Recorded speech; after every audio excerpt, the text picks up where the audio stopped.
अम्मी के साथ पार्ट 3। मेरी अम्मी कहने लगे, हाँ हाँ ठीक है, अपने दोस्तों को बुला लिया करो। सारा दिन तुम घर पर अकेले पड़े रहते हो, इस तरह तो तुम बोर जाओगे। फिर मैंने अपने उस दोस्त को फ़ोन किया। मैंने कहा, यार सुना सुना से बात की थी। वो कहने लगेगा, किस बारे में? मैंने कहा, यार वो मैंने बताया था ना कि मैं शदीद सिंगल हूँ, तो तू सुना के साथ मज़े लेगा, लेकिन मेरे बारे में भी तो कुछ करना। फिर वो कहने लगेगा, हाँ यार, मैंने उससे बात की तो नहीं थी, लेकिन जब मैं आऊँगा तो फेस टू फेस तुम भी कर लेना और मैं भी उसको बोल दूंगा। वो ज़रूर तुम्हारी कहीं ना कहीं सेटिंग करवा ही देंगी, क्योंकि उसकी बहुत सारी दोस्ती हैं। मैंने कहा, अच्छा ठीक है, कब तक आ रहे हो? फिर वो सुना बोल रही थी कि दोपहर 2 बजे घर से निकलेगी और मैं उसे बाय पक करके सीधा अपने घर ले आऊँगा। फिर मैंने कॉल बंद कर दी। मैंने अपनी अम्मी को आवाज़ दी। मैंने कहा, मेरी बात सुने।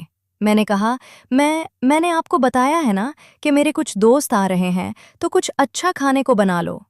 फिर मेरी अम्मी कहने लगी, जाओ बाजार से सामान ले आओ, मैं बिरयानी बना लेती हूँ। फिर मेरी अम्मी ने मुझे कुछ पैसे दिए और मैं बाजार चला गया।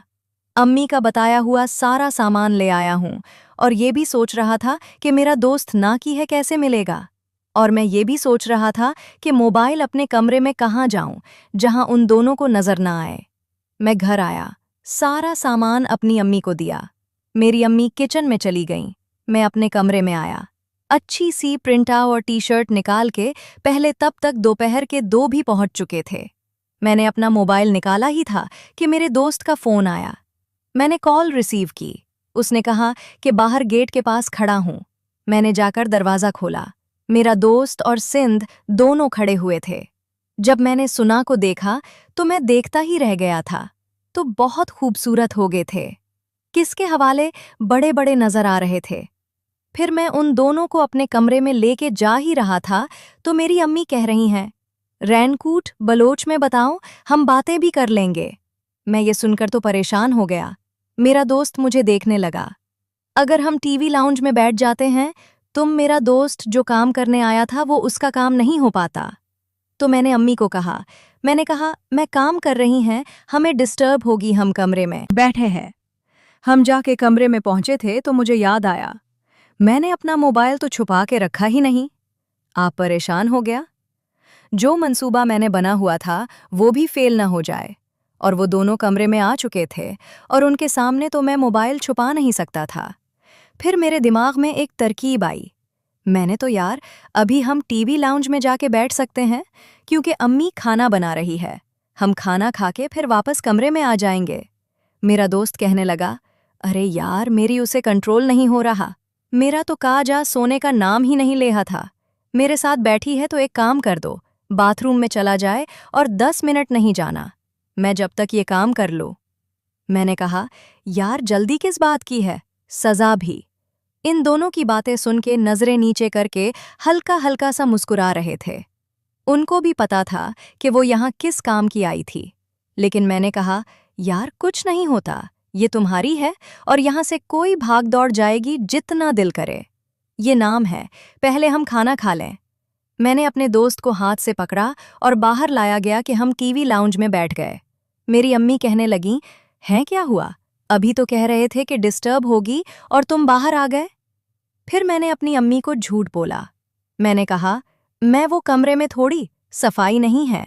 आप जब तक इन लोगों से बातें करें, मैं थोड़ा कमरा साफ करके आ रहा हूँ। फिर मेरी अम्मी कह रही थी, ठीक है। मैं इन दोनों को इकट्ठा के कमरे में आके अब कोई ऐसी जगह ढूंढ रहा था जहां पर मोबाइल रखो और इन दोनों को नजर भी ना आए।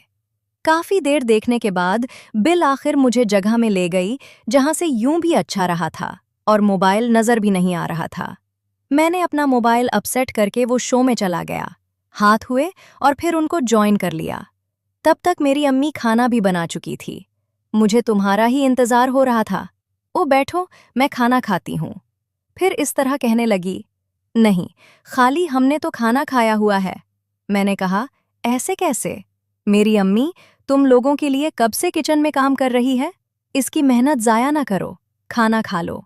फिर मेरा दोस्त कहने लगा, हाँ यार, मुझे तो भूख लग रही है। मेरी अम्मी खाना ले आए और हम सब ने मिलकर खाना खाया। आहिस्ता आहिस्ता मेरे दोस्त को सुना कह रही थी, जल्दी करो, मैंने घर भी वापस जाना। 3 बज गए हैं। अगर मैं 4 बजे से पहले पहले घर नहीं पहुंची तो मेरी अम्मी 100 सवाल करेगी। फिर मेरा दोस्त मुझे इशारे करने लगा। फिर मैंने अपने दोस्त को कहा, हाँ यार चलो रूम में बैठे हैं।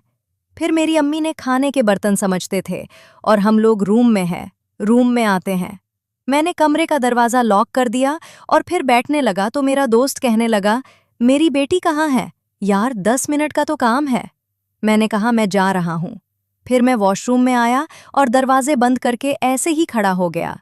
फिर दरवाजे में कोई सुराग नहीं लगा ताकि मैं उन दोनों को देख सकूं। तुझे ढूंढता रहा लेकिन मुझे कोई बात नहीं मिला। फिर मैंने कान लगा के उनकी आवाज़ सुनने की कोशिश की। उनकी आवाज़ें भी कोई ख़ास नहीं आ रही थी क्योंकि उनको पता था कि वो शो में मैं खड़ा हूँ। बस न की कभी कभी आवाज़ आती थी। मुझे पता चल गया था कि सन के साथ क्या हो रहा था। उसको कह रही थी कि आराम से आहिस्ता। ये आवाज़ सुनकर ये गाजर भेजा गया था और मैंने उसे अपने हाथों में लिया हुआ था। वो काफ़ी देर इसी तरह लगे रहे। 15 मिनट गुजरे तो मैंने दरवाज़ा खोल के बाहर जाने लगा तो मैंने देखा मेरा दरवाज़ा बाहर से भी लोग था कि मैंने हल्का सा दरवाज़ा बजाया। फिर मेरा दोस्त कहने लगा, और जाया बस 2 मिनट।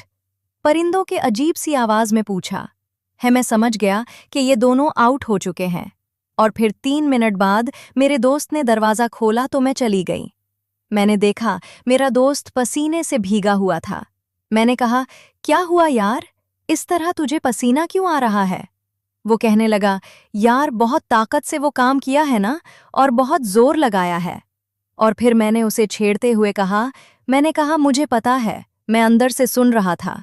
और फिर मेरा दिल कर रहा था कि दोनों जल्द अज जल्द यहाँ से चले जाएं, अट्ठा के देख सकूं मैं दोस्ताना के साथ कैसे कर रहा था। फिर सुना भी फ्रेश होके आई और बैठ गए। फिर मेरा दोस्त कहने लगा, चलें। फिर मैंने कमरे के दरवाजे का ताला खोला और वो दोनों बाहर हैं। बाहर मेरी अम्मी थे। वो कहने लगी, बस मेरे घर के काम कर लिए हैं, मैं भी तुम लोगों को ज्वाइन करती हूँ। फिर मैंने कहा, मैं नहीं, ये लोग तो जा रहे हैं। असल में सुना को जल्दी है। वो कहने लगी, नहीं कुछ नहीं होता, बैठो। तो मैं फ़ोन करके सोना की अम्मी को बोल देती हूँ कि ना, हमारे घर में अम्मी को क्या पता था कि दोनों चोरी यहाँ आए हुए हैं। मैंने कहा, मैं फिर कभी। वो दोनों वहाँ से चले गए और मैं वापस अपने कमरे में आया। और अब शाम के 4 बज चुके थे तो मैंने वो मोबाइल उठाया और मैं अपने बेड पर लेट के वो वीडियो देखने लगा। मैंने वो वीडियो देखी, मैं तो हैरान हो गया था। सना का कितना खूबसूरत था, मेरी सोच से कहीं ज्यादा। मेरा दोस्त उनको खा रहा था और उस वीडियो में आवाज़ तो नहीं आ रहे थे, लेकिन ये पता चल रहा था कि मेरा दोस्त को क्या कह रहा था।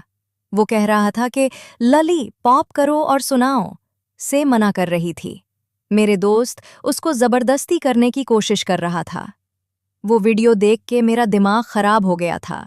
मैंने अब दिल में सोच लिया था कि मैं भी सुना के साथ करके रहूंगा।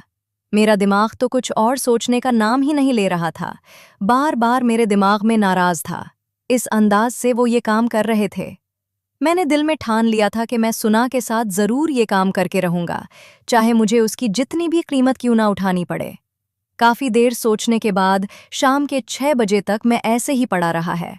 दिमाग में वो चलता रहा कि मेरा दोस्त कितना खुशनसीब है, जिस्म फरोशी लड़की की ले ली थी।